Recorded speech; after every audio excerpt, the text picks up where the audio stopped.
What's up guys, Steve Chambers coming at you with another video. Today what I want to go over is what I feel are the top 3 mistakes I made while lifting since I became a trainer and before then. The first mistake I feel like I made throughout my lifting career has been not having enough structure. Now if you talk to most people I've worked with in the past, I program a lot. So I'm almost always on a program. My clients are always on a program. I'm not really one of those guys that makes up workouts as I go.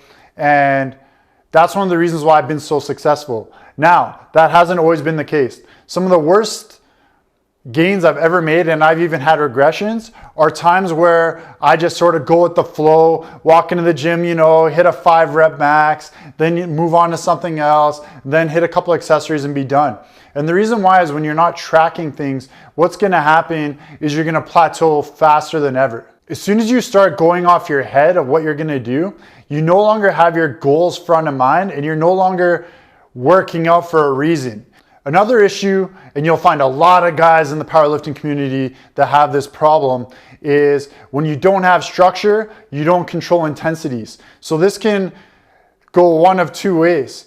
The first way is you're not training hard enough, so you don't have enough volume to actually make progress. The other way this can go, and this is what happens with a lot of people in that community, is they lift too heavy too often and they're not staying in that 80 to 90% range, and instead they're staying in that 90 to 100% range, which is going to either lead to getting burnt out, injuries, or both. And trust me when I say this, it does happen, and it has happened to me, and it has happened to a lot of my friends. The second point that I feel is the most important out of what I missed out on is doing movement assessments. Now, I did a movement assessment when I first started working out, and that was pretty much it. We need to always be thinking prehab when we're training, especially when you're going from that intermediate to advanced level. And that's why these movement screens are going to be literally the best thing you can do, because you're going to catch those weaknesses, catch those possible injuries before they even happen. That way we can train more and make more gains, because I'm going to tell you this right now, every time you get injured, you're taking like 10 steps back, because trust me when I say this, when you get a bad injury, you're not going back and lifting the same weight you had on the bar. You'll be lucky to even be lifting 50% of what you had on the bar, and you have to build back up and get that weight back to where it was. And that takes a long time. And mentally, it's really tough.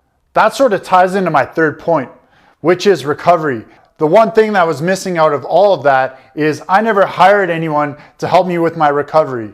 When we could literally have someone in our corner helping with those movement screens, addressing any weaknesses, helping you stretch out, realigning your body, and just making sure we're running at optimal performance. My biggest issue has always been mobility work and having someone actually helping me do it. And that's what's actually blown up my business in the last bit, because I've been able to help so many people with the education I've learned on mobility in the last 2 years. You got to remember too, when you are hiring someone to help you with your mobility or help you fix something or take you through a workout, what's going to happen is you're not just hiring them to tell you what to do. You're also hiring them to teach you what to do so that you can do it on your own. I know so many people that have injured themselves and they just waste so much time waiting around for it to get better, not realizing that the only way it's going to get better is to improve the range of motion, to release the muscle, and to stretch it. It's not a one-step thing. Like you see so many people hopping on foam rollers